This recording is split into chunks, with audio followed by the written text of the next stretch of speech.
चरित्र केले नारायणे, हे दशे चरित्र केले नारायणे, रांगता बुधनी राखीताही, हे सोंग सारिले या रूपी अनंती, पुढे बहुत करणे आहे तुका म्हणे धर्म संस्थापने, आहे तुका म्हणे धर्म संस्थापने, केला नारायणे अवतार, माझी वाणी तुझे गुरुनाम, आईशी दी प्रेम काही कळा, पांडुरंगा करो प्रथमा नमः,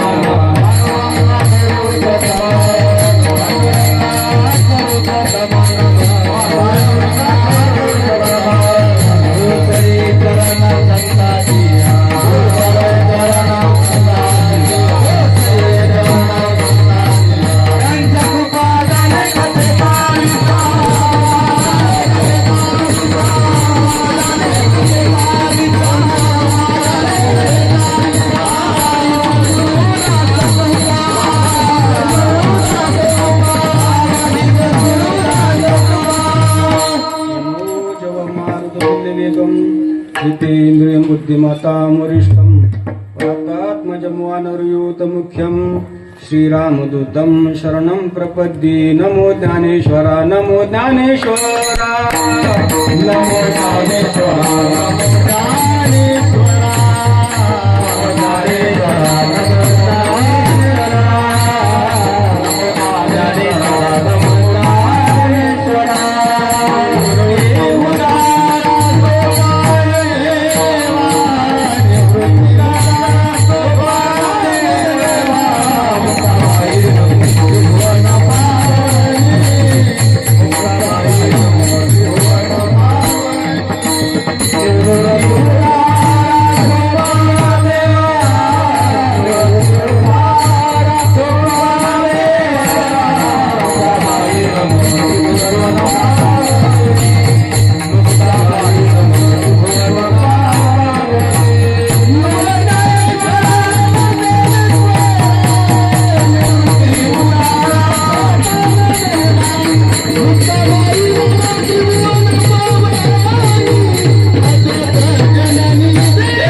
मुक्ताबाई नमो त्रिभुवन पावनी, आद्यत्र जन्मी देवाचे शरण शरण एकनाथा, पायी माथा ठेविला नका पाहून दोष झालो दास पायांचा, नमो सद्गुरु तुक्या ज्ञानदीपा, नमो सद्गुरु सच्चिदानंद रूपा, नमो सद्गुरु भक्त कल्याण मूर्ती, नमो सद्गुरु भास्करा पूर्ण कीर्ती, मस्तक माझा पायावरी या वारकरी संतांच्या गयांची केल्या स्मरण, होई सकळ विद्येचे अधिकरण, तेच वंदो श्री चरण श्री गुरूंचे ते नमस्कारून आता, हे दशे चरित्र केले नारायणे, रांगता बुधनी राखीताई, माझी वाणी तुझे वर्णे गुरुनाम, आईसे दे प्रेम काही कळा. प्रस्तुत प्राप्त प्रसंगी कीर्तन रूपी सेवेकरता घेतलेला जो अभंग आहे तो जगदवंदने संत सम्राट महाराष्ट्र भूषण वैराग्य महामेरू जगद्गुरु श्री संत तुकाराम महाराज यांचा 3 चरणाचा उत्कृष्ट असा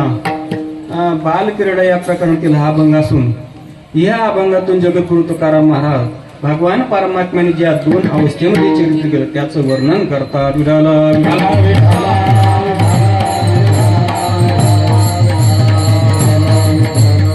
महाराज म्हणतात ये दशे चरित्र केले नारायणे. ये दशे, दशा म्हणजे अवस्था. नारायणाने या अवस्थेमध्ये चरित्र केलं. कोणत्या अवस्थेमध्ये? रांगता आणि बोधने राखीताही, रांगत असताना आणि गायी चालित असताना भगवान परमात्म्याने काय केलेलं आहे? चरित्र केलेलं आहे. आणि चरित्र म्हणजे भगवान परमात्म्याचं एक प्रकारचं काय आहे? सोंग आहे.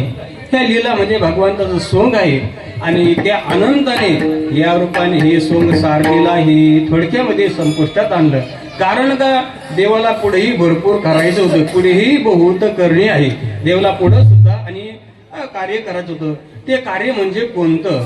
तर ज्या करता भगवान परमात्मा आपले त्या ठिकाणी ते निर्गुण निराकार अवस्था सोडून सगुण साकार झाली. ते कार्य मुख्य आहे. ते म्हणजे कोणतं आहे? तो का म्हणे धर्म संस्थापनी, धर्माची संस्थापना करण्याकरता साधूचं रक्षण, धर्माची संस्थापना, दुष्टाचं निर्दळन या कार्याकरता आणि भक्तीला नारायणी अवतार, त्या नारायणाने या आणि कार्यकर्ता अवतार केलेले आहे. आणि तुकाराम देवाला विनंती करतात, हे देवा तुमचे गुणगान त्या वर्णन करण्याकरता मला प्रेम द्या, मला युक्ती द्या, मला कला द्या, असं आणि अभंगाचा शब्दाचा अर्थ विढवला.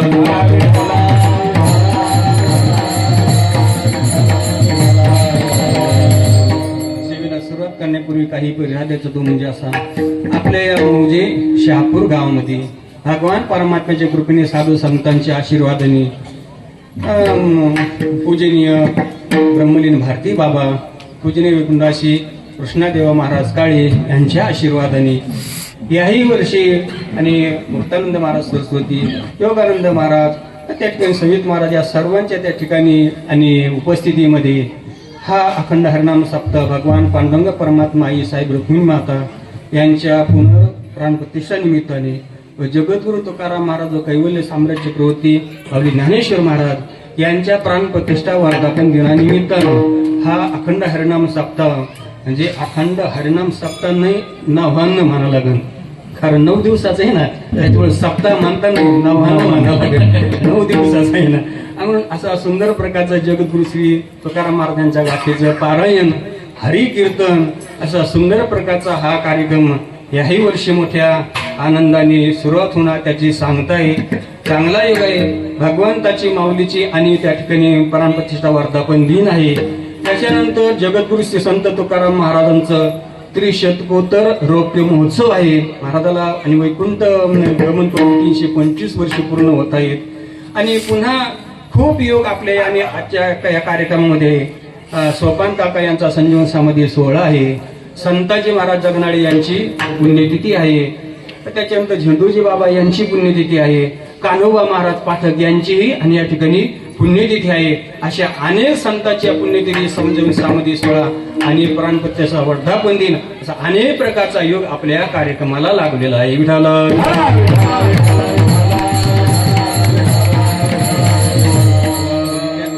काल्याची शेवटची सेवा सर्व गावकरी मंडळी, सर्व सप्ताह समिती, महाराज मंडळी, हनुमान मंडळी सर्वांच्या वतीने आमच्या हरिभक्तीपरायण पुंडलिक महाराज निंबाळकर यांनी फोन केला आणि सेवा माझ्याकडे दिली. म्हणून सेवेचा योगाला, दर्शनाचा योगाला मी म्हणलं तुमचं परंपरेची असून ते काय ठेवा म्हणलं, पण ते म्हणजे नाही यावर्षी आणि तुमचीच कार्याची कीर्तन सेवा, म्हणून आज सेवेचा योग या ठिकाणी आला.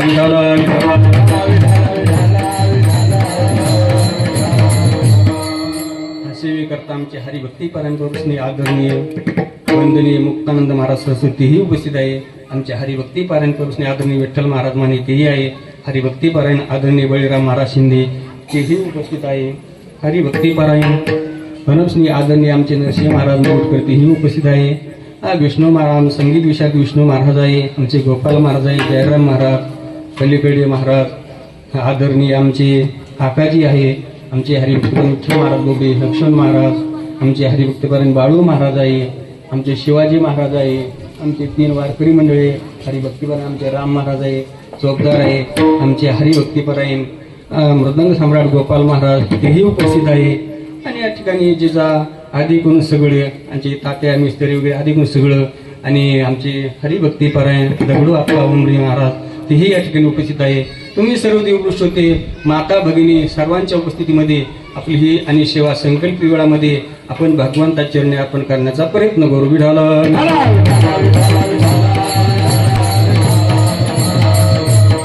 आमचं माऊली साऊंड सिस्टीम बेडे धाकलगाव यांचं सुंदर प्रकारचं साऊंड सिस्टीम आहे. झाली ना आता बऱ्याच जण सगळ्याचे नाव घ्यायचे म्हणजे कीर्तनीचं संपून दिलं दाढी गावकर मंडळी, अनेक मंडळी, पण राग येऊ नव नका. आणि आले तर घरी न्यायच्या हापाणी करा दक्षिणा द्या. हरिभक्तीपरायण आमचे पुनः आदरणीय महेश महाराज नावडे तेही या ठिकाणी 9 दिवस आपल्या कार्यक्रमाकरता काय उपस्थित आहे.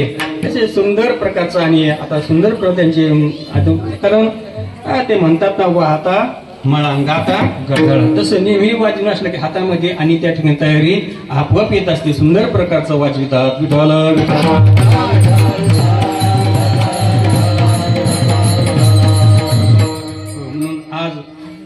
सोपान काका महाराजांचा संजीवन समाधी सोहळा आहे. चरित्र भरपूर आहे, आपल्याला ते काही सांगायचं नाही. माऊलीचा त्यांचा आणि सुंदर त्या ठिकाणी कीर्तन चालू आहे आपले. पंढरपूरचे केशवदास महाराज नामदास त्या महाराजांनी फोन केला पण आपलं इकडं सुरू झालं. असं आनंदाचा दिवस आहे. आणि आज काला आपल्या वारकरी संप्रदायाचा नियम आहे की आपला कोणताही कार्यक्रम असला तर त्याची सांगता ही काल्याच्या कीर्तनाने होत असते. माऊली म्हणतात देवळाच्या कामा कळसू परम गंगेशी सिंधू प्रवेशू का सूर्ण शुद्धी कसू 16वा जैसा. मंदिराची पूर्णता कलश स्थापन झाल्यानंतर मंदिराची परिपूर्णता. गंगेची पूर्णता समुद्र माप प्रवेशंती अद्भुत. गंगा समुद्राला मिळवली की गंगेची परिपूर्णता होत असते. तसं आणि त्या ठिकाणी 100 नंबरी सोनं म्हणजे सोन्याचा कस म्हणतात ज्याला आपण 100 कॅरेट म्हणतो. 100 याला त्या ठिकाणी 15, 16, 15.5 असं त्या ठिकाणी 16 दर असं पूर्वीचं म्हणायचे. तो त्याचा शेवटचा दर आहे, शेवटची कसोटी आहे. तसं आपल्या वारकरी संप्रदायाचं काला झालं की त्या कार्यक्रमाची पूर्णाहुती झाली म्हणून समजण्यात येतं.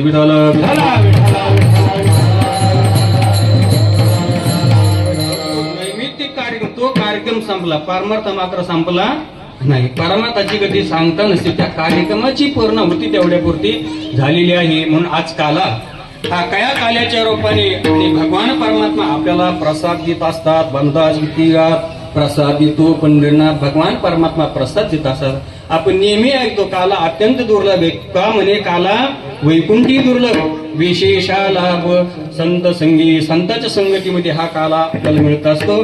दही भाताचा काला, हरिनामाचा खिचडी केला काला. तुका म्हणे काला कुठे अभेद देखीला जीव ब्रह्माचा अभेद हा काला. साधू संताला हरिनामाचा खिचडी काला प्रेमी मोहिला साधने. हे साधू संतांना या काल्याची जास्त अपेक्षा आहे आणि ती तोच काला भगवान परमात्म्याने आणि गोपाळांना दिलेला आहे. काल आपला तो विषय नाही. काला म्हणजे भगवान परमात्म्याचं उच्च कोटीचं प्रेम प्राप्त होण्याला काय म्हणतात काला असं म्हणतात. 7 वस्तूंन परम प्रेम रूपा अमृत स्वरूपाचे असं जे वर्णन केलंय असं उच्च कोटीचं प्रेम की ज्या प्रेमापुढं बाकी काही न आवडणं फक्त भगवान परमात्माच आवडणं असं जे प्रेम आहे ते प्रेम प्राप्त होणं याला जीवनामध्ये काला असं म्हणतात.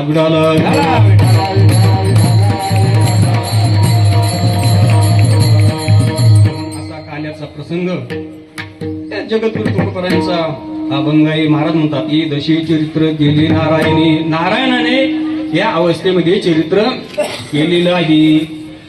कारण चरित्र हे भगवान परमात्म्याचं असतं. चरित्र कशाला म्हणतात की ज्याच्यामध्ये काही विशेषत्व असतं त्याला काय म्हणतात चरित्र असं म्हणतात. अलौकिकत्व आहे, विशेषत्व आहे त्याला चरित्र असं म्हणतात.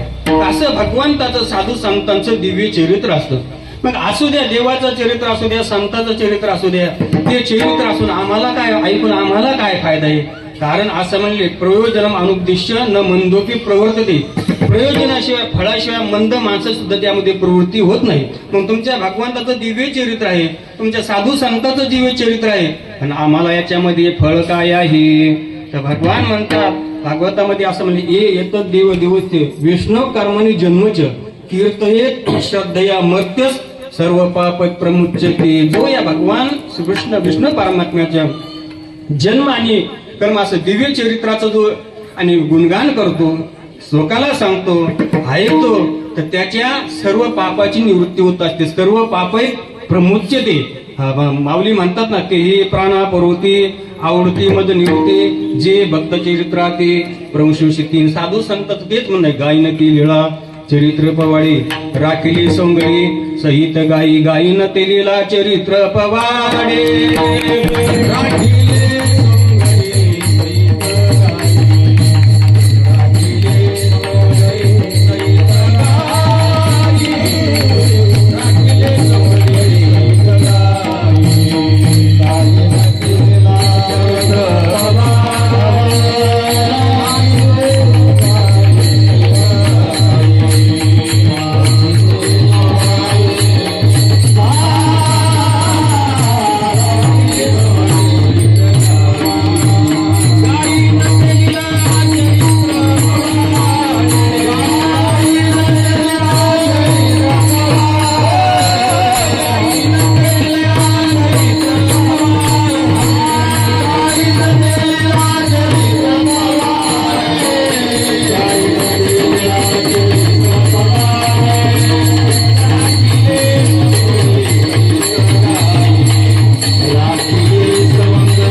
चरित्र गायीन. कोणतं? सौंगडी सहित गायी राखिले. सौंगड्या सहित देवानी आणि गायी राखल्या अशा गेलेला आहे. त्या चरित्राने त्याचं गुणगान करू म्हणजे त्याचं फळ आमच्या पापाची निवृत्ती होईल. आम्हाला त्या भगवान परमात्म्याचं प्रेम प्राप्त होईल. आणि म्हणून त्या लीला गायीच्या असं त्या ठिकाणी साधू संत सांगतात. म्हणून चरित्र ज्याच्यामध्ये काहीतरी विशेषत्व आहे त्याला चरित्र म्हणतात. ठीक आहे. आता तुमचं आमचं जे आपण जे आहे ते आपलं कर्म आहे, त्याला चरित्र म्हणू शकत नाही. उठले, स्नान केलं, जेवण केलं, कामधंदा केला, याला चरित्र म्हणतात का? याच्यामध्ये चरित्र विशेष काही नाही. तर चरित्र त्याला म्हणतात. जसं माऊलीने रेडा बोलवला, हा काय आहे? हे चरित्र आहे. हा ठेवलाय ऋग्वेद नाव आणि तो रेडा बोलू लागला. हे माऊलीचं चरित्र आहे. आता आपण एखाद्याच्या डोक्यावर हा ठेवला तर बोलल का? वेद तर बोलणार नाही, पण त्याचा पाठ हरिपाठ विसरून जाईल.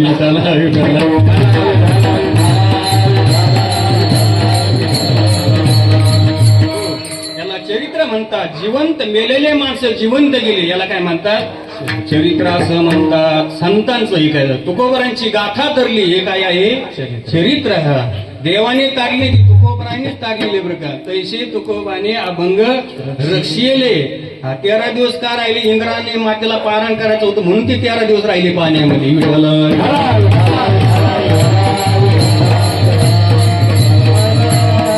प्रत्येक संतांच्या जीवनामध्ये ज्याच्यामध्ये काही दिव्यत्व भव्यत्व आहे, विशेषत्व आहे, त्याला चरित्र असं म्हणतात. देवाच्या जीवनामध्ये तुम्ही पहा, त्या ठिकाणी असं वर्णन केलेलं आहे की गिळता आगासुर चिरोनी सांडी लावू आहे की नाही.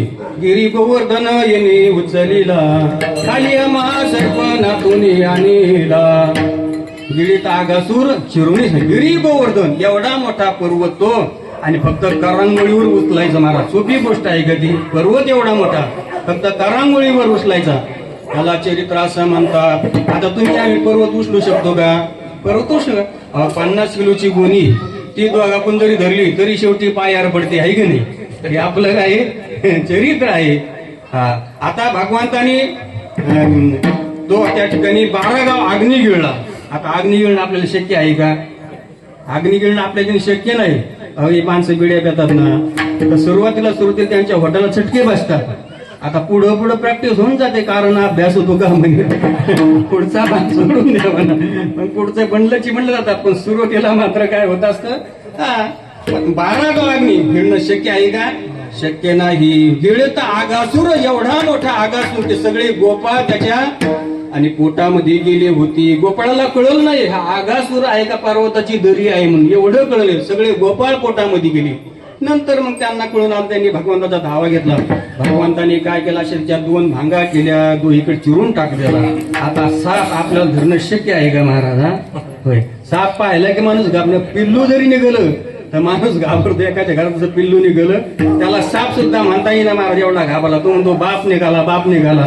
लोक म्हणजे याचा फक्त मागत मेलेला कसं काय निघाला म्हणजे आहे की नाही. म्हणजे हे जे काय गिरी गोवर्धन उचलणं, 12 गाव अग्नी गिळणं, ते आगासुरला आणि चिरून टाकणं, मोठमोठे शक्तासूर, तृणासूर इत्यादी राक्षस मारणं, हे देवाचं काही चरित्र आहे. विठाला विठाला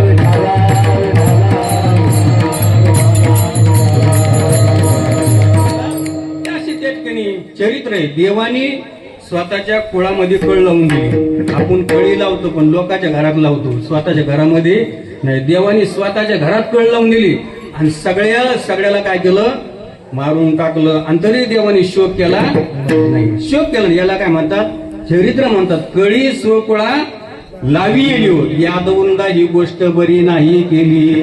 ठीक नाही. सगळ्याला समाप्त केलं, पण खेद मात्र दुःख मात्र अजिबात नाही. याला चरित्र असं म्हणतात. म्हणून हे देवाचं चरित्र आहे. आणि म्हणून चरित्र देवाचं, संतांचं अशा दिव्य आणि चरित्र असू शकतं. तुमचं आमचं चरित्र होऊ शकत नाही. राजा जरी झाला, सामान्य माणसं तो सोडून द्या, सामान्य माणसं चरित्र असू शकत नाही. एकदम म्हणले महाराज माझ्या वडिलात सुद्धा चरित्र आहे. म्हणलं काय चरित्र आहे? ते म्हणजे माझ्या वडिलाच्या हाताला घट्टी पडली म्हणले. म्हणलं दान धर्म केला सांग काशीमध्ये, कुरुक्षेत्रात तिकडे. म्हणलं कुठं दान धर्म केला? तिथे केला कुरुक्षेत्रावर. नाही म्हणले दान बिन काय नाही. म्हणले मग घट्टे कशाने पडले? म्हणले पत्ते पिसू पडली. म्हणले आता याला का चरित्र म्हणते का? याला चरित्र म्हणत नाही. म्हणले माझ्या वडिलाच्या 4-5 खोल्या भरल्या. म्हणलं भरल्या संकंत ज्ञानेश्वरी, भागवत, आहे नाही. अद्वैत सिद्धी, ब्रह्मसूत्र, उपनिषद हे ग्रंथ असते म्हणलं कोणते ग्रंथ आहे म्हणले ग्रंथ नाही म्हणलं कशाने फल्या भरल्या म्हणजे रिकाम्या दारूच्या बाटल्यानी त्याला काय चरित्र म्हणतं का? आणि याचं चरित्र जर ऐकलं तर आपला उद्धार होईल का नरकाला जावं लागेल? नरकाला जावं लागेल.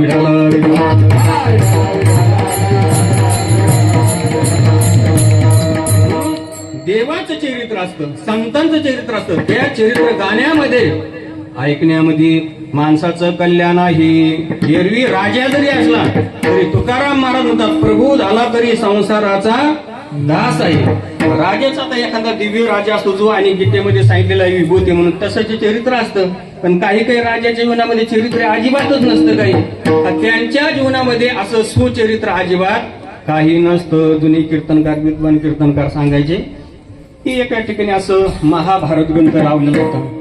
महाभारत चालू होतं आणि त्या बादशाहाने विचारलं बिरबलाला, बिरबल काय चाललं म्हणले काय नाही महाभारत चालू आहे म्हणले. त्याच्यामध्ये काय असतं? त्याच्यामध्ये अनेक राजा रजवाड्यांच्या कथा असतात म्हणले, पांडवाची कथा असते. आणि मग ते पंडित लोक तो ग्रंथ सांगतात आणि ऐकणारे भाविक लोक त्यांना दक्षिणा देत असतात असं सांगतात. आता तो राजाच मग तो राजा बिरबलला म्हणलं मग असं करा ना आपलं महाभारत लिहा म्हणे. मग पैसे लागते म्हणले. किती पैसे लागते? लिहा आपलं महाभारत. आता तर काय मारा राजा बोले आणि आपण बोले काही नाही, घरातले सुद्धा न आले, बाकीचं तर सोडून द्या.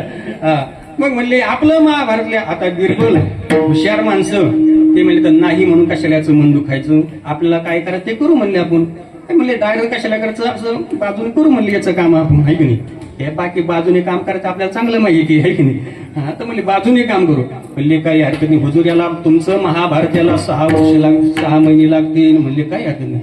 खर्च म्हणले 1,00,000 खर्च आहे जुन्या काळामध्ये. म्हणले काही हरकत नाही, इथं काय पैशाला काय कमी आहे का म्हणले. सुरू झालं सुरुवातच गेली नाही. पण राजा प्रत्येक बादशाह प्रत्येक विचारायचा प्रत्येक एक म्हणजे किती झालं म्हणले बरंच होत आलं. 2 महिने म्हणजे बरंच होत आलं. शेवटी म्हणले अर्ध झालं आणि आता 8च दिवस बाकी राहिले. म्हणले किती राहिले? म्हणलं थोडं राहिलं. म्हणले आता पूर्ण झालं पण त्याच्यामध्ये एक शंका आहे म्हणले वास फक्त. तेवढी शंका संपली का तुमचं महाभारत कम्प्लीट झालं म्हणले. ते म्हणले त्याच्यामध्ये काय शंका आहे म्हणले. शंकेचं आपल्याला काय घेणं देणे म्हणले. शंकेशिवाय महाभारत पूर्ण होऊ शकत नाही. म्हणले सांगा काय शंका आहे. म्हणजे तुम्हाला राग येईल. म्हणजे तुम्ही माझं महाभारत लिहायला लागले आणि राग येण्याचं काय कारण आहे. ते म्हणजे तुम्हाला राग येऊ शकतो. नाही म्हणले वचन द्या. अरे म्हणले सांग बिरबल तुम्हाला. नाही म्हणले काय नाही. अरे म्हणले वचन द्या राजा तुम्ही. हुजूर वचन द्या. त्यांनी वचन दिलं आणि म्हणले सगळं महाभारत पूर्ण झालं. त्याच्यामध्ये पांडवाचं चरित्र आहे. म्हणले असं ना का आपल्याला काय घेणं दे म्हणजे. त्याच्यामध्ये द्रौपदी आहे म्हणले असू दे. म्हणजे तिला 5 नवरे. म्हणजे असं नसले तर आपल्याला काय घेणं देणे. तिथंच महाभारत आडलं म्हणले. आपल्या बेगनला तुम्ही एक म्हणले अजून 4 जणांची नावं सांगा म्हणले. तुला फेक दे महाभारत फेक दे. म्हणले पैसे गेले ना म्हणले पैसे जाण दे म्हणले. पण महाभारत मेरे बेगम भाऊ 4 मरत तरी देऊ त्या विठाला.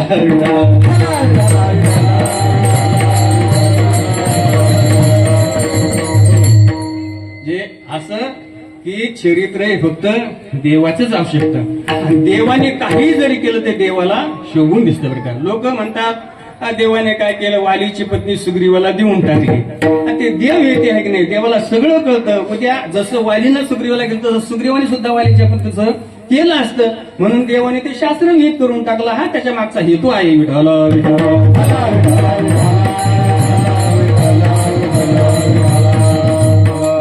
देवाचं चरित्र आहे. आमचे शांतीप्रम मारुती बाबा कुरीकडे सांगायचे. त्यांनी आपलं प्राचार्य वैकुंठवासी गुरुनाम मामा साहेबांचं ऐकलेलं आहे की चरित्र देवाचं चरित्र आहे. पण देवाचं चरित्र करण्याकरता माणूस किती हुशार आहे याच्यापेक्षा त्याची बुद्धी किती शुद्ध आहे याला महत्व आहे. किती हुशार आहे याला महत्व नाही. ऐक नाही. डबल ग्रॅज्युएट झाला त्याला काही महत्व नाही. त्या देवाचं चरित्र संतांचं चरित्र करण्याकरता त्याची बुद्धी कशी पाहिजे, शुद्ध पाहिजे. अति शिकलेल्या लोकांनी 3 कृष्ण मानले. किती कृष्ण मानले? 3 कृष्ण. गोकुळ्या चोऱ्या करणारा कृष्ण वेगळा, गोपीशिवी विचार करणारा कृष्ण वेगळा आणि अर्जुनाला दिव्य गीता तत्वज्ञानाचा उपदेश करणारा कृष्ण वेगळा. हा कशाचा परिणाम आहे? अति शिकलेल्या बुद्धीचा.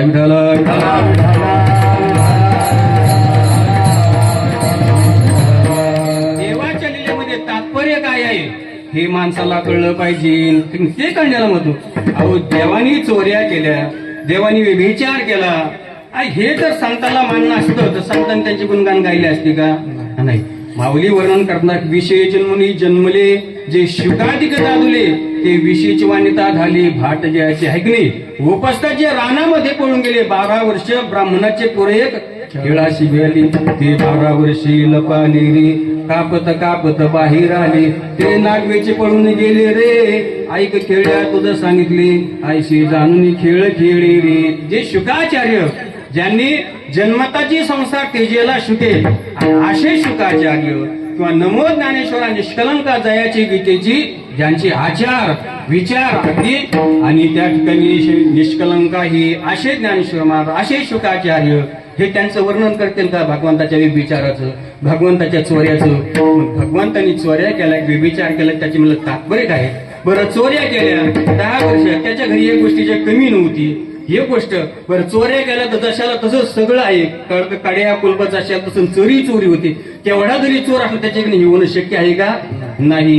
दुसरी गोष्ट देवते म्हणतात देवाने विचार केला, देवाने विचार केला. आज एवढं प्रगतशील आणि त्या ठिकाणी जगत आहे तरी आजही आणि 10 वर्षाच्या आतला मुलगा विचार करू शकत नाही. आणि ते ही जी लीला आहे सगळी ती आणि रासलीला ही भगवंताने 10 वर्षाच्या आत सगळ्या लीला केलेल्या आहे. आणि 11व्या वर्षी भगवान परमात्मा मथुरेला गेले. मग 10 वर्षाच्या आत ह्या गोष्टी होऊ शकत नाही. मग काय केलं तर व्यभिचार भावे भोगिले अनंता, व्यभिचाराचा भाव आहे. पण भगवान परमात्म्याचे आत्मसुख आहे, ब्रह्मसुख आहे ते आणि वेदातल्या श्रुती गवळीच्या रूपाने अवतीर्ण झाल्या, त्यांना भगवान परमात्म्याने ते आत्मसुख ब्रह्मसुख दिलेलं आहे.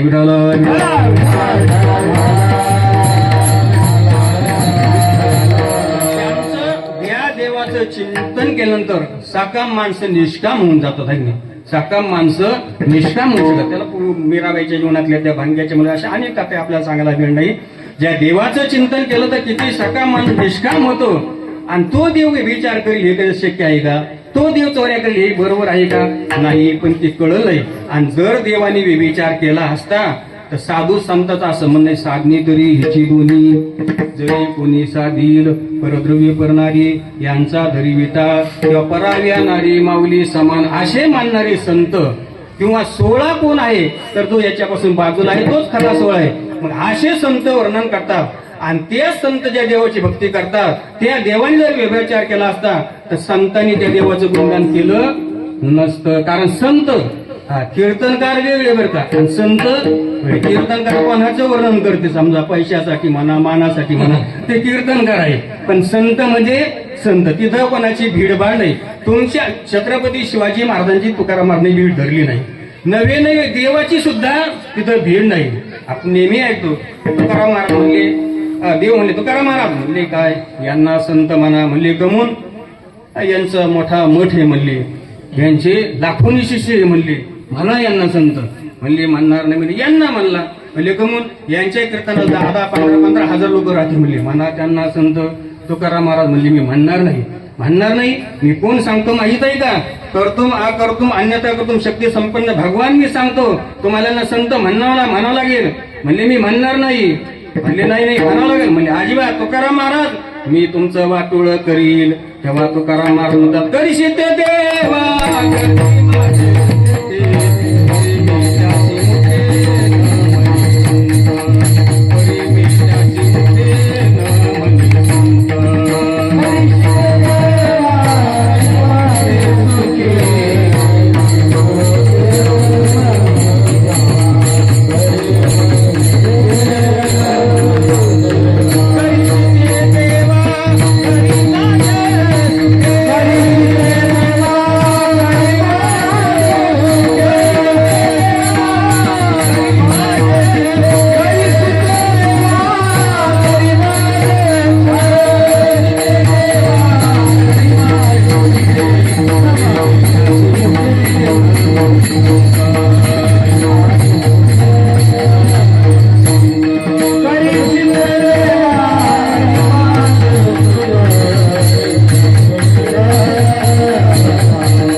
काय करायचं ते करून घ्या, पण मी त्यांना संत म्हणणार नाही. कोणाला जया राज्य द्रव्ये करणी उपार्जना वशदंभ माना इच्छे झाली ज्यांना या सर्वांची अपेक्षा, त्यांना मी संत म्हणणार नाही. असं तुकाराम महाराज रोखठोक देवाला बोलतात. आणि त्या देवाने विचार केला आणि त्या ठिकाणी तुकाराम महाराज वर्णन करते, हे शक्य आहे का? नाही, ह्या गोष्टी शक्य नाही. मग लोक संशय घेतात, शिकले लोक. याचा अर्थ हाच आहे की त्यांना भगवान परमात्मा चरित्र कळालेलं नाही. राधाकृष्ण म्हणजे लोकाला काय त्याच्यामध्ये काहीतरी वेगळं दिसतं, पण राधेचं काय प्रेम आहे, राधा भगवंतमय भक्तीचं स्वरूप आहे हे लोकाला माहित नाही. लोक विषय बुद्धीने त्याकडे पाहतात, पण राधेचं काय अधिकार आहे हे ज्याचं मन अंतकरण शुद्ध आहे त्याला त्या ठिकाणी तो कळत असतो. म्हणून सामान्य सोडून द्या. पण आता त्या ठिकाणी स्वामी विवेकानंद, प्राचार्य मामासाहेब दांडेकर हे मोठमोठ्याने त्या ठिकाणी राधाकृष्ण सर्वपल्ली मोठमोठ्याली माणसं होती, एवढे मोठी उच्च शिक्षित माणसं. आणि त्यांनी ज्या अमेरिकेमध्ये स्वामी विवेकानंदचा उदो झाला आणि ते स्वामी विवेकानंद सुद्धा भगवंताचं चरित्र गातात. मग ते आपण आड नाही, पण त्यांना काय कळत नव्हतं देवाने विचार केला म्हणून. याचा अर्थ असा आहे की देवाचं चरित्र करण्याकरता माणसाचं त्या ठिकाणी अंतकरण पवित्र लागत असतं, त्याला त्या देवाचं चरित्र कळत असतं.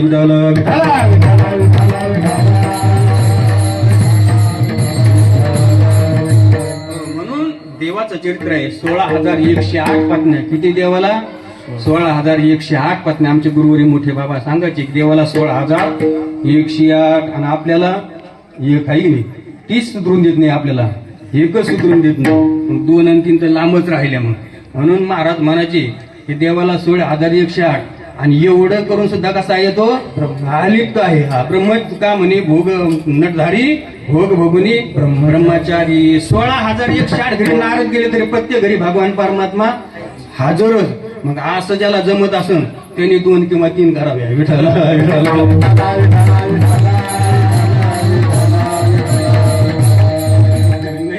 आपली आमदो बस अशा पण म्हणे देवाचं चरित्र आहे. म्हणून भगवान श्रीकृष्ण परमात्मा चरित्र अलौकिक आहे, हे तर देवाचे चरित्र वेगळे आणि भगवान श्रीकृष्ण चरित्र वेगळं. नाथ महाराज म्हणतात ब्रह्मा आणि चोरी करी देव आणि व्यभिचारी पुत्र कलत्र संपन्न भारी हे परी दाखविले ब्रह्म आणि चोरी करते निर्गुण निराकार ते चोरी करत देव आणि व्यभिचार असं आहे. मुलं बाळ सगळं संपन्न सगळं देवाने दाखवलं. म्हणजे हा अवतार काही विशेष आहे. परिपूर्णतम साक्षात श्रीकृष्णान्ये येऊही एक कार्यातम अगत्यम कोटी कार्यम चकार पूर्ण कला आवेश असे ते अंश कला आवेश पूर्ण आणि परिपूर्ण असे देवाच्या अवतारचे प्रकारे आपल्याला तू सांगायचं नाही. पण असा भगवंताचा अवतार त्याच्यामध्ये फरक सामान्य कसा आहे की इतर ते देव आहे ते देव तसं भगवान श्रीकृष्णाचं उभं आयुष्य चरित्राने भरलेलं आहे. इतर देव आहे ते अवतारा आल्यानंतर त्यांच्या चरित्राची सुरुवात झाली. जरी रामचंद्राचं चरित्र वाल्मिकी ऋषीने अगोदर लिहिलेलं असलं तरी पण अवताराला आल्यानंतर चरित्राला सुरुवात झाली. मग तुम्ही भगवान नरसिंह घ्या, मत्स्य त्या ठिकाणी कच्छ कूर्म वराह हे सगळे अवतार घ्या. बाकी तुम्ही वामन नरसिंह यांची अवताराला आल्यानंतर काय सुरुवात आहे. पण भगवान श्रीकृष्णाचं चरित्र असं आहे की अवताराला येण्याच्या अगोदर पासून तर निज धामाला जाईपर्यंत पूर्ण जीवन कसं दिव्य चरित्राने भरलेलं आहे की नाही. पापीची आवृत्ती आपल्याला सांगायला तेवढी वेळ नाही. पण असं दिव्य चरित्र असं उभं जीवन आणि देवाचं जन्माला अगोदर येण्यापासून त्यांनी धामाला जाईपर्यंत दिव्य चरित्र आहे. त्याच्यामधल्या 2च अवस्थेतलं आणि त्या ठिकाणी तुकाराम महाराज वर्णन करतात. ते प्रथम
चरित्र केले नारायणी. महाराज म्हणतात या अवस्थेमध्ये या दशेमध्ये भगवंताने चरित्र केलं आहे नाही.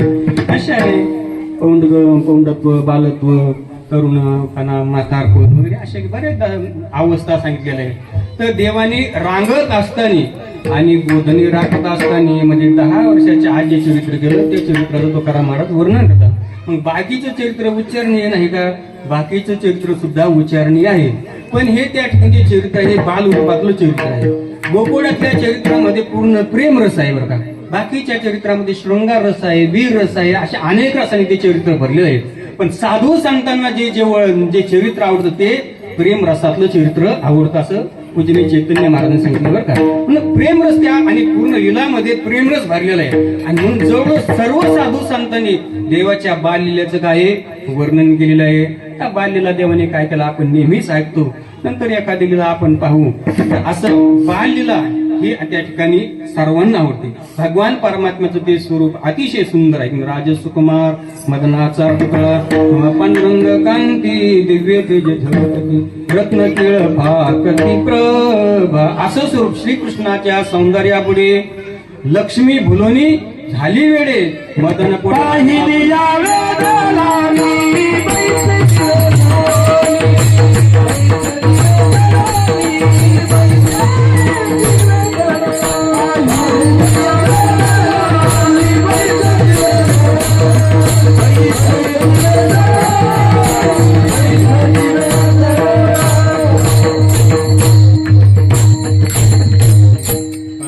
विदळावी पैसे जीवी जोडून असं पाहिलं की लगेच अंतकरण बदलू किंवा तुझं देह भाव हरपला, तुझं पाहता विठ्ठला, असं देवाचं स्वरूप आहे की नाही. आणि त्यात बाल स्वरूप पुन्हा देवाचं पुन्हा बाल स्वरूप. देवाच्या रूपाला पाहून ऋषी मुनी बुलले. आपल्याला ते पद्मपुराणामध्ये कथा माहिती आहे. असं ते देवाचं स्वरूप, त्या स्वरूपाला पाहून काल्याच्या स्त्रिया वगैरे सर्व भुललेले. आणि त्यात बाल स्वरूप पुन्हा आहे की नाही. आता बाल लहान लेकरं किती सुंदर दिसतात आहे की नाही. त्यांच्या मनामध्ये विकार नसतात. त्याच्यामुळे ते काही लहान मुलं सुंदर दिसत असतात असे सुंदर. आणि ते त्यातली त्यात पुन्हा आईला कसं असलं तर ते आवडत असतं आईला बरं का. कसं असू द्या त्या आईला आवडत असतं. त्याच्याकडे आम्ही कीर्तनाला गेलो आणि मग कीर्तन जेवण वगैरे झालं. आणि ती बाई म्हणली बाबा आमचा वाघ पाहिला का? म्हणलं तुमच्याकडे आला काय बाबा वाघ? म्हणलं नाही म्हणजे आमच्या घरात. म्हणलं घरात वाघ पाळला तुम्ही? ते नाही वाघ म्हणजे आम्ही आमच्या मुलाला वाघ म्हणतात. काय केलं म्हणते वाघ हे वाघ्या इकडे असं म्हणतात ना. म्हणजे आमचं वाघ पाहिला म्हणजे बरोबर पाहू म्हटलं. म्हणतो म्हणलं कुठे वाघ? तो वाघ सगळा नाकातून गंगा यमुना, देराचं घेरीचं बोरण नागा झालेला, हात पाय काढे झालेले, माश्या गोंकार आणि रडताना असं म्हणलं हे बाई तुमचा वाघ आहे? म्हणले हो बाबा हाच आमचा वाघ आहे. म्हणलं बरं झालं म्हणजे. पण आता कीर्तन तरी आणू नका म्हणलं याला, लोक 2-4 लोकांना खाईन म्हणलं. विनोदाचा भाग सोडा. कसा जरी असला महाराज तरी त्या ठिकाणी आईला मुलं आवडतं. आणि हे बाल स्वरूप आहे की नाही. लेकरं आवडतात माणसाला कोणी असू द्या. आता मी आहे किंवा महाराज आहे, लहान लेकरं पाहिल्यावर आनंद होतोच ना. माणूस जवळ घेतच लहान लेकराला, कारण त्यांचं रूपच तसं असतं.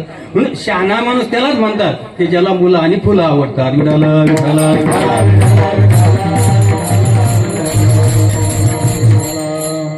मुलं म्हणजे दुसऱ्याचे बरं का. आपलं तर आवडतंच आपल्याला, दुसऱ्याचे सुद्धा आवडले पाहिजे. जसं आज तुला आवडतं तसं लोकांचं सुद्धा आवडलं पाहिजे. अशी लहान मुलं, लहान मुलाची लीला काही वेगळी असते. ते सगळ्यांना आनंद वाटतात. आता तुम्ही विचार करा, त्या ठिकाणी लहान पोरं गोट्या खेळायला लागल्यावर आनंद वाटतं का? म्हातारा माणूस गोट्या खेळायला आनंद वाटतो? कसं वाटतं? लहान मुलं गोट्या खेळायला लागले तर आनंद वाटतं. आणि मोठा माणूस जर गोट्या खेळायला लागला तर आनंद वाटतो का? पण ते खेळायला लागल्यावर आनंद वाटत नाही. तर गोट्या तर लांबच राहिलो. लहान मुलाच्या गोट्या खेळण्यामध्ये आनंद आहे. ते लहान मुलांनी असं त्या ठिकाणी रांगू लागलं, ते रांगू लागलं तर आईला आनंद होता. आमचं लेकरू आता रांगायला लागलं. आणि चांगला तरुण माणूस, हातपाय चांगले, तो जर रांगायला लागला तर लोक म्हणतील याला काय झालं म्हणले. आनंद वाटलं, नावच होती लोक. लहान मुलगा बोलता येत नाही, तेच बोलायला लागलं आहे की नाही. कसं तरी इकडे वाकडे बोलायला लागलं. त्याच्या दृष्टांत जाऊ द्या. तर असं बोलायला लागलं ते आईला काय. आणि एक मुलगा बोलणार भरपूर प्रयत्न केले बोलणार, पण बोललं पहिल्या वेळेस बापाला शिव्या द्यायची सवय होती. आणि त्याच्या कानात शिव्या पुडू ते पहिलं बोललं तर डायरेक्ट बापाला शिवी देऊनच बोललं ती. डायरेक्ट शिवी देऊन बोललं. त्याला की आनंद झाला. आमचं पोरगं बोललं म्हणले, आमचं पोरगं बोललं म्हणले. काय बोललं काय नाही. त्याच्या बापाला त्यांनी शिवी दिली डायरेक्ट. म्हणजे बाई शिवी. आणि त्याला तुम्हाला म्हणजे बाई बोलतच नव्हता. आता कमीत कमी शिवेनी का होईना सुरुवात झाली ना म्हणजे त्याची बोलायची. शिवेनी का होईना सुरुवात झाली म्हणजे बोलायची. आनंद वाटला. मग आता आनंद वाटला आणि मग त्याची प्रॅक्टिस होऊन ते म्हातारपणी सुद्धा काय करतो आई वडिलाला शिव्या देतो. मग आनंद होतो का. मग पोरग तर तेच आहे ना. मग आता मग लहानपणी आनंद झाला आणि आता का आनंद होत नाही. बरं लहानपणी जर त्या लेकरांनी काही जरी केलं तरी त्याचा आनंदच होता असतो. विडाला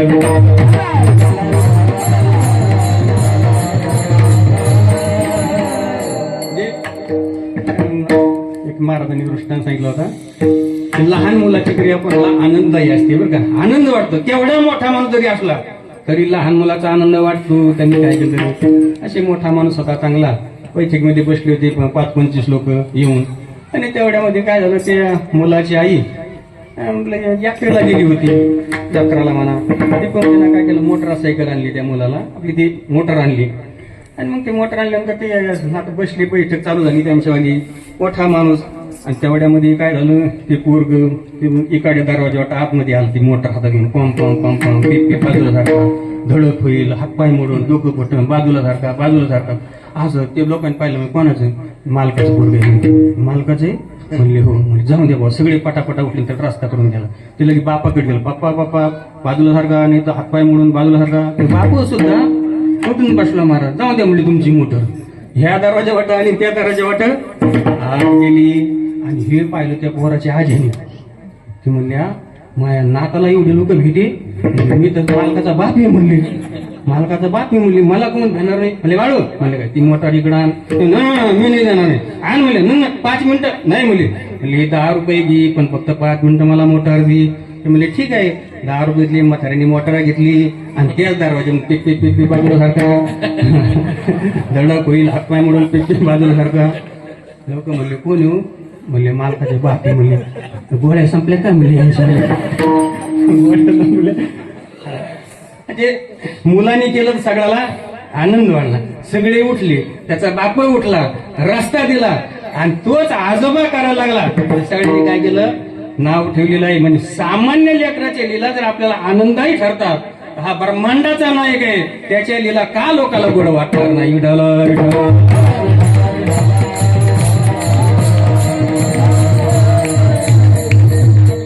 रांगता गोधनी राखीताई. काय केलं. रांगत रंगणी चोरीत लोणी खावणी गवती गवळणी दही दूध खावणी नवल गेली साधणी कृष्ण आळवा आळवा परतोनी माती दावा कृष्ण आळवा. रांगतानी देवानी दही दूध चोरलेला आहे. नंतर गायी राखलेले हे लिहिलं झाले. नंतर आपण एखादं चरित्र पाहणार जाऊ. मग तुकाराम महाराज असं जे देवानी गायी राखणं रांगत असताना ते आणि दही दुधाच्या चोऱ्या वगैरे अनेक आणि लीला केलेल्या आहे. हे जे सोंग आहे आणि हे सोंग भगवंतांनी या रूपाने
या रूपी अनंते पुढेही बहुत करणी आहे. वा, असं वाटतं सासवडमध्येच कीर्तन झालं. एक होणी त्यांच्या आजोबाचे आशीर्वाद आहे आणि तुमची संगत पुन्हा त्यांना, कारण संगतीनंच होत असतं नाही की नाही.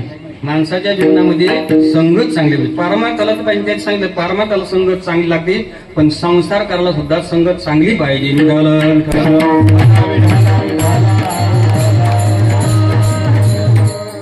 आम्ही म्हणत सत्वर उच्चार प्रल्हाद बिंबाला आणि मागच्या म्हणत सत्वर उच्चार प्रल्हाद बंबाला उद्धव घातला पाण्यामध्ये. एक एक आवनी बळी रे. हा, हे सोंग साडले या रूपे अनंते. भगवंताने हे सोंग सगळं या रूपाने संपुष्टात आणलेलं आहे, कारण देवाला पुढे भरपूर करायचं आहे. ते या ठिकाणी तुकाराम महाराज सोंग शब्द वापरला बरं का. सोंग, आता सोंग आपल्या दृष्टीने सोंग म्हणजे या शब्दाला आपण कसं तरी पाहतो बरं का. एक सामान्य रूपाने सोंग शब्दाला आपण पाहतो. सोंग म्हणजे काय, नाटक करणारा, ढोंग करणारा, ऐक नाही, लबाड माणूस, त्याला काय आपण म्हणतो सोंगी ढोंगी असं आपण त्याला म्हणतो. हा आपण सोंग शब्दाचा असा अर्थ केला. पण प्राचार्य पूजनीय मामासाहेब सांगायचे सोंग शब्दाचा अर्थ म्हणजे मिथ्या. सोंग शब्दाचा अर्थ काय, मिथ्या, खोटं, त्याला काय म्हणतात सोंग असं. आता नाटकामध्ये माणसं सोंग घेतात, ते खरं असतं का खोटं असतं, ते काय दिसत जे सोंग असतं ते कसं. पण मग देवाचे जे आनंद धरिले सोंगे येणे अवघे पांडुरंगी निर्गुण निराकारच्या रूपाच्या दृष्टीने विचार केला, हे सगळं त्याचे काय सोंग आहे. मूळ स्वरूप त्याचं आणि ती वस्तुस्थिती आहे. बाकीचे सोंग आहे ते सगळे आणि त्या ठिकाणी मिथ्या आहे, खोटे आहे. साधू संतांना त्याचं ज्ञान आहे, देवाचा तर काही प्रश्नच नाही. म्हणून सोंग शब्दाचा अर्थ खोटा, आणि हे खोटं आहे असं कळलं की माणसाला जीवनामध्ये दुःख भोगण्याची पाळी येत नाही. जोपर्यंत आपण त्या वस्तूला खरं समजतो आणि ती प्राप्त नाही झाली तर आपल्या जीवनामध्ये काही दुःख आहे. पण आपल्याला कळून चुकलं ही वस्तू खोटी आहे, मग मात्र दुःख होईल का नाही, त्याच्याविषयी आसक्ती राहील का नाही, प्राप्त नाही झालं तर काही दुःख नाही. फक्त सोंग म्हणजे मिथ्याची वस्तू कळाली पाहिजे. मग सोंग म्हणजे खोटं, खोटं. आता माऊली वर्णन करतात, इशी बहुरुपयाची राहू राणी स्त्री पुरुष नाही म्हणे परी लोक संपादनी तैशीच घरी ते. आपल्याकडे देवीच्या नाटकं होतात, अजूनही नाटकं चालू आहे गणी. मग त्या नाटकामध्ये काय राजा राणीचं पात्र घेतात. आता पुरुषही त्या ठिकाणी राजाचं पात्र घेतो आणि राणीचं पात्र सुद्धा कोण घेत असतो, पुरुषच घेत असतो. आता दोघं राजा राणी आहे का, फक्त सोंग आहे ते, वास्तविक ते राजा आहे का नाही. ते जर म्हणले उद्या गेले पंतप्रधानला तुमचा राजीनामा द्या, आता मी पंतप्रधान होणार आहे, रात्रीच नाटकात राजा झाला, म्हणले जमन का नाही जमणार. ते खोटं दिसण्यापुरतं आहे ते. आता जी स्त्री म्हणजे आणि राणी झाली ती त्याचं सोंग राणीचं आहे, पण आयाला असायला कोण आहे ती पुरुष आहे. मग दिसाला राणी दिसते ते खरं आहे का नाही. मग दिसण्यापुरती राणी आहे, पण ते पात्र ते काही सगळं दिसणार कसं आहे, सगळं खोटं आहे. सोंग म्हणजे खोटं. पण सोंग घेतल्यानंतर जशाला तसं वाटपावं लागतं बरं का. रामचंद्राचं लग्न झालं, वशिष्ठ महाराज म्हणतात रामा म्हणले काय सीतेला खांद्यावर घ्या, म्हणले नाही नाही मी परब्रह्म ती माया तिला कसं काय खांद्यावर घेऊ म्हणले तसं नाही. हा मृत्यू लोकाचा काय आहे नियम आहे. मृत्यू लोकांची उपराटे म्हणले तुम्हाला जर खांद्यावर घ्यायचे नव्हते मग केलं कशाला म्हणले, म्हणून तुम्हाला खांद्यावर घ्यावं लागल. माया जरी असली तरी खांद्यावर घ्यावं लागल, कारण तुम्ही सोंग धरले ना, मग जसं सोंग धरलं तसं वाटवावं लागल म्हणले. इथलं भगवंतांनी सीता मातेला खांद्यावर घेतलेलं आहे. मग तसं हे राजा राणी जसं सोंग घेतलं तसं बोलावं लागल. मग ती आता राणीला नाव विचारलं तर तसंच सांगायला लागलं, गंगाबाई यमुनाबाई हे की नाही असंच नाव सांगायला. मग तिला म्हणले तुमचं नाव काय आहे, ते म्हणजे रामराव. रामराव म्हणलं तर सोंग ठरलं का नाही. राणी पाणी आण मला फार तहान लागलेली आहे. मग तिला काय म्हणायला पाहिजे, थांबा आणते काय आणते असं म्हणाला. ती जर म्हणली थांब ना आणतो ना, जरा दम नाही का तुला, सोंग होईल का नाही. मग जसं सोंग धरलं तसं ते वठवावं लागतं आणि ते फक्त तेवढ्याच काळामध्ये जातं. नंतर दुसऱ्या दिवशी सकाळी राजा बसला होता, 2-4 मित्र बसले आणि तेवढ्यामध्ये राणीनं पात्र घेतलं होतं. राणीच होती ती, पण आली मित्र म्हणली ती राणी आली का पाणी सांग तिला. ती मोठी घरची होती ती. म्हणले राणी येता पाणी घेऊन ये म्हणले. त्यांना पाणी तर नाही पण 2-4 तोंडामध्ये नाही म्हणले मी राणी रात्री होते आता मात्र नाही. मग जे सर्व काळ असतं ते सत्य असतं आणि जे काही काळ असतं ते खोटं असतं. विडालं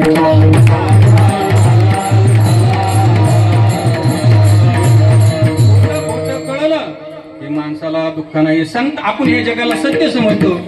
संत मात्र याला खोटं समजतात आहे की नाही. लटिका व्यवहार सर्व संसार, त्याच्यामुळे त्यांना दुःख नाही. तुकाराम मात्र दुष्काळ पडला, अनेक वाता झाली, पत्नी मेली, मुलगा मेला, तरी काही दुःख आहे का? ते बोललं म्हणतात बरे झाले देवा निघाली दिवाळी. का त्यांना कळलं हे कसं आहे, खोटं आहे. सर्व संतांच्या जीवनामध्ये त्यांनी नुकसान जरी झालं तरी काही नाही, सुख दुःख समान सकळ जीवांचा कृपाळ असं त्यांचं जीवन असतं. कारण का त्यांना रज्जू सर्पाकार भासले जगदंबर हे सगळं खोटं त्यांना कळालेलं आहे. मी दृष्टांत सांगतो, आपण ऐकलेलं आहे. एक भिकारी भीक मागण्याकरता आला आणि मग जुना काळ माये माते भिक्षान दे म्हणजे थांबा बाबा. तेवढ्यामध्ये 1 रुपया पडलेला होता आणि ते त्या भिकारीने पाहिलं, जुना काळ रुपया लवकर मिळत नव्हता. पण त्या भिकाऱ्यांना हा रुपया पडलेले पाहू म्हणले. तिथं मुलगा बसला त्या बाईचा, त्याला वाटलं ह्या मुलाचं लक्ष चुकावं, रुपया पाय द्यावा आणि नंतर इकडे तिकडे याला काहीतरी सांगावं, हे काय आलं तर तो रुपया उचलून घ्यावा असं त्याला वाटलं.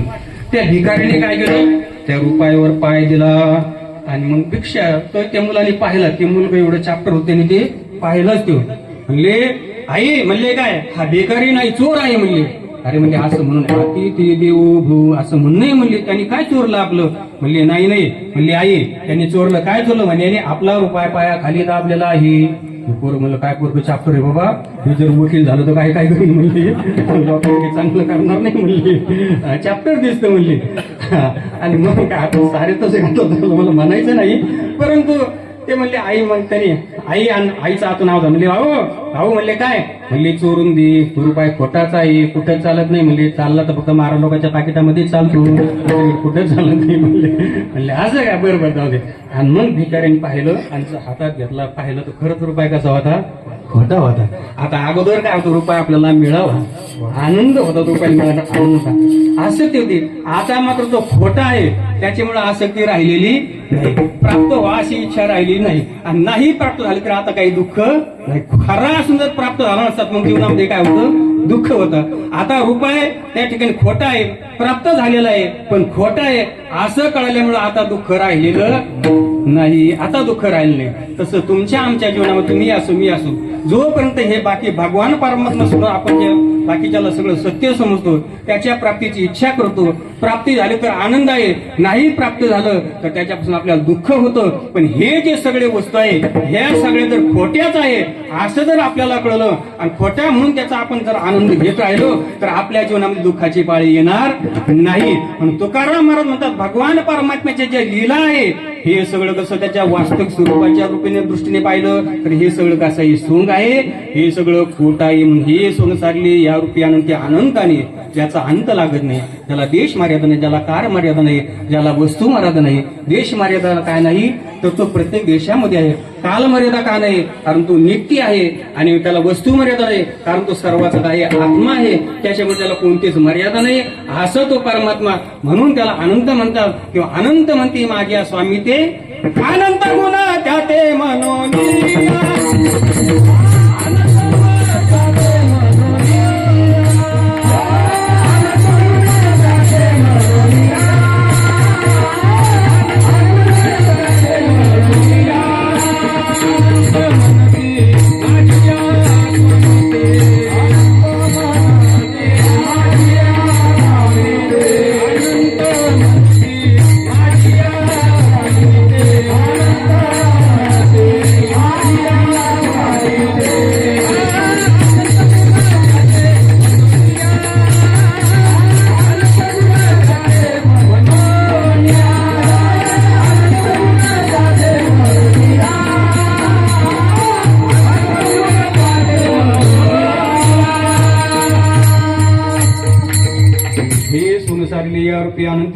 पुढे भूत करणी आहे. देवाला पुढं भरपूर करायचं आहे.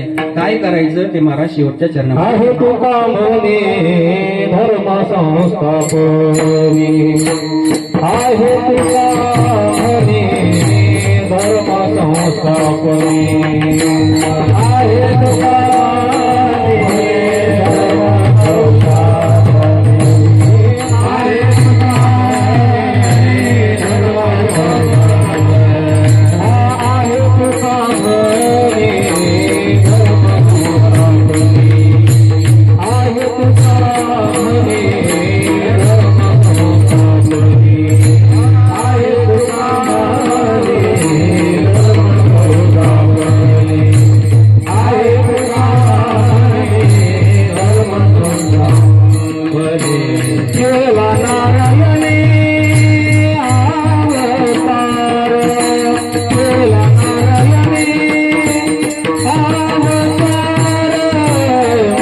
जीवानी तुझे वर्णी गुणनाम माझीवानी तुझे वर्णी गुणनाम केला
धर्मसंस्थापने केला नारायणी अवतार. नारायण आहे की नाही, यदशे चरित्र केले नारायणी आणि केला नारायणी अवतार. नारायण म्हणजे सर्वांच्या नराच्या हृदयामध्ये राहतो म्हणून त्याला काय म्हणतात, नारायण असं म्हणतात. किंवा पाण्याला सुद्धा त्या ठिकाणी नार हे नाव आलेले, पाण्यामध्ये ज्याची वस्ती आहे त्याला सुद्धा नारायण असं म्हणतात. त्या नारायणाने धर्म संस्थापने करता अवतार केले. यदा यदाशी धर्मस्य ग्लानिर्भूती भारतपित्तान धर्मस्य तदात्मानं सृजाम्यं परित्राणाय साधूनां विनाशाय दुष्कृतां धर्म संस्थापनार्थाय संभवामी युगे युगे धर्म रक्षावया. अवतार विषयी आपल्या पाळीशी भक्तजना धर्माच्या संस्थापने करता भगवान परमात्मा अवतारला येतात. कारण धर्माची गरज आहे. माऊली म्हणतात, स्वधर्म जरी लोपला तरी सुखाचा थारा मोडला. धर्मो विश्वचे जगतात प्रतिष्ठा. विश्वाचं स्थैर्य धर्मावर अवलंबून आहे. आणि ज्यावेळेला साधू संतांचे काम भागत नाही त्यावेळेला साधू संत भगवंताला अवतार आणला. ही रूपाबळी करून खळी हरिदासी संत महात्मे देवाला म्हणून देवा आमच्याने काम होत नाही, आता तुम्हाला यावं लागेल. म्हणून भगवान परमात्मा अवतरती तृतरती म्हणजे तरण, अवतरती म्हणजे खाली येणे. असं त्या भगवान वरून खाली येत असतात आहे की नाही. तुम्हाला आम्हाला यावं लागतं, साधू संत येत असतात, देवाला आणावं लागतं. म्हणून भगवान परमात्मा त्या दुष्टाच्या नाशा करता. दुष्ट धर्माची दोन बाजू असतात. धर्म काही मूर्तिमंत पदार्थ नाही. जसं गुण हा गुणीच्या आश्रयण राहत असतो तसा धर्म हा धर्मीच्या आश्रयण राहत असतो, असा तो भाग आहे. भगवान परमात्म्याला त्या अयोग्य दिशेमधून हे कार्य करता येत नाही का, अशी शंका आहे. किंवा देवाच्या हातात जसा सामान्य मोठा माणूस नोकरा चाकरून काम करून घेतो तसं देवाला इंद्रचंद्र पण हे काम करून घेता येत नाही का, अशा त्याच्यावर शंका आहे. परमा त्या ठिकाणी आणि ही व्यावहारिक सत्ता आहे. तीन प्रकार सत्ता, पारमार्थिक, व्यावहारिक आणि प्रातिभाषी. जग हे व्यावहारिक सत्तेमध्ये आहे म्हणून भगवान परमात्मा सुद्धा पारमार्थिक सत्ता सोडून व्यावहारिक सत्तेमध्ये यावं लागतं. समान सत्तेमध्येच आणि त्या ठिकाणी साधक बाधक व्यवहार होत असतात, असा काय नियम आहे. आणि भगवंताला भक्ताचं प्रेम असल्यामुळं त्या ठिकाणी देव आणि नोकराची अपेक्षा करीत नाही. उठाउठी करी स्मरणाचा दावा धर्वत देवा नाही धीर. द्रौपदीसाठी गजेंद्रासाठी भगवान परमात्मा धावून आले. म्हणून प्रेमाचा विषय आहे. भगवंताने आपलं जीवन देवाला समर्पण केलं असल्यामुळं देव स्वतःहून त्या ठिकाणी कोठे न दिसे पाहता उडी घाली अवचिता. म्हणून आहे तुकापणी धर्म संस्थापने केला नारायणे अवतार. माझी वाणी तुझे वर्णी गुरुनाम ऐशे दे प्रेम काही कळा विठोबा रोखमाई.